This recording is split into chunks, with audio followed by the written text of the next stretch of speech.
Recently একটা spice হোটেলে আমি এই মাছের ঝোলটা খেয়েছি, আর খাবার পরে আমার ইউনিক লাগলো, মনে হলো আপনাদের সাথে একটু শেয়ার করি, তাই জন্যই এই ভিডিওটা বানাচ্ছি। অনেকেই বলবেন যে একটা সাধারণ মাছের ঝোলে এমন কি আছে যার জন্য এই ভিডিওটা। এমনকি আমার বাড়ি থেকে বলবে মাসের অর্ধেক দিন যেখানে আমি বাড়িতে ভাত খাই না, সেখানে একটা স্পাইস হোটেলে গিয়ে আমি এই মাছের ঝোল ভাত খাচ্ছি আর তার ভিডিও করছি। কেন বলছি, পুরো ভিডিওটা দেখতে থাকুন।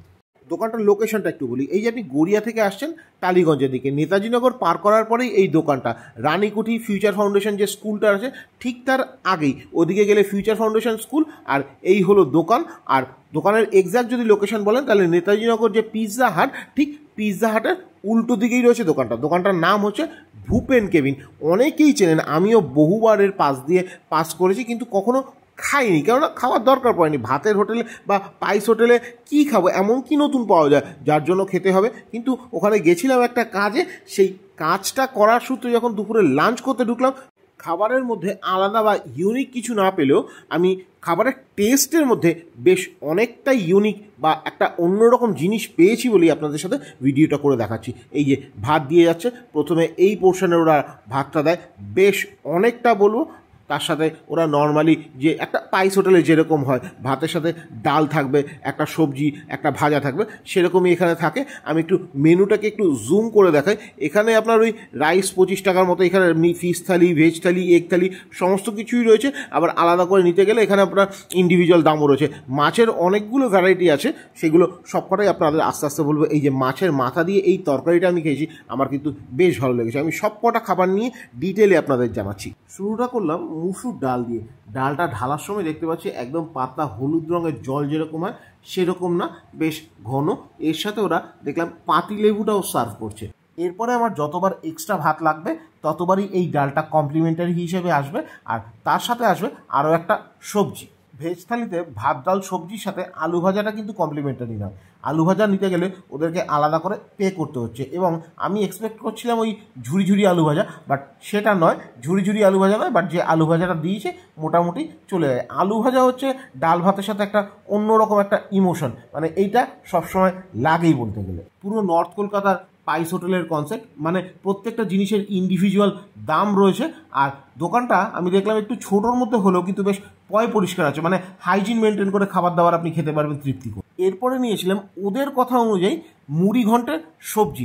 এটাকে মুড়ি ঘন্টের ডেফিনেশন বলা যায় কি না আমার জানা নেই। এটা আমার কাছে অনেকটাই মাছের মাথা দিয়ে সবজি, যেটা আমরা মাছের মাথা দিয়ে চচ্চড়ি বলে থাকি, এক্স্যাক্টলি সেই জিনিসটা।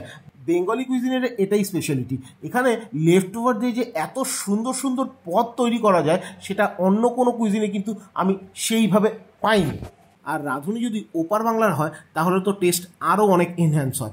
আমার রেকমেন্ডেশনে যদি এখানে খেতে আসেন তাহলে ওদের এই মুড়ি ঘন্টের সবজিটা কিন্তু অবশ্যই ট্রাই করবেন।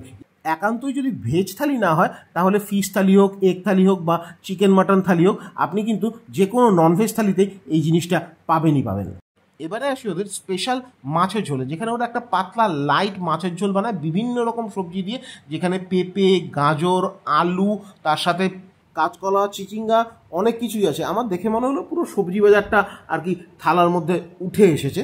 এটাতেই ওনাদের স্পেশালিটি। আমি আদর্শ হিন্দু হোটেল, জগন্মাতা ভোজনালয়, তরুণ নিকেতন, বিভিন্ন নামচিন স্পাইস হোটেলে খেয়ে এসেছি, কিন্তু সব জায়গাতেই দেখেছি মাছের ঝোল মানে একটা লাল রঙের রগে ঝোল হয়, যেটা আমার খাওয়ার পরে পেটটা জ্বলে। কিন্তু ওদের এইটা খাওয়ার পরে বেশ একটা তৃপ্তি পেয়েছি। এই গরমে এই ঠান্ডা পাতলা মাছের ঝোল অসাধারণ একটা তৃপ্তি আমার এনে দিয়েছে বলেই আমার মনে হলো যে এই ভিডিওটা আপনাদের সাথে শেয়ার করি। সব জায়গায় যেটা পাওয়া যায়, সবাই যেটা করে, এনারা সেটাকে বাদ দিয়ে একটু অন্যরকম কিছু করছে। পরের দিন আবার এখানে খেতে গেছি। মাছের মাথা দিয়ে চচ্চড়িটা ছিলই, তার সাথে ওরা আরও একটা ভেজ তরকারি করেছে। যারা ভেজ থালি নেয় তাদের জন্য আলু ঝিঙে পোস্ত দিয়ে একটা তরকারি। আমার কিন্তু এটা অতটাও ভালো লাগে না। আলু ঝিঙে পোস্ত একটা অন্যরকম ইমোশন, এই জিনিসটা কিন্তু ওরা খুব একটা ভালো বানাতে পারেনি যতটা ওই মাছের মাথা দিয়ে চচ্চড়িটা বানায়। আর যদি মনে করেন যে আপনার ওই লাল রঙের রগের ঝোলটা আপনার ভীষণ পছন্দ, ওইটাই আপনার খেতে খুব ভালো লাগে, সেই ব্যবস্থাও ওনারা রাখেন। আমি দেখলাম যে চিকেন কারির যে ঝোলটা সেটা কিন্তু পুরো ওই রকম একদম লাল সেলাম জানাচ্ছে পাতা থেকে।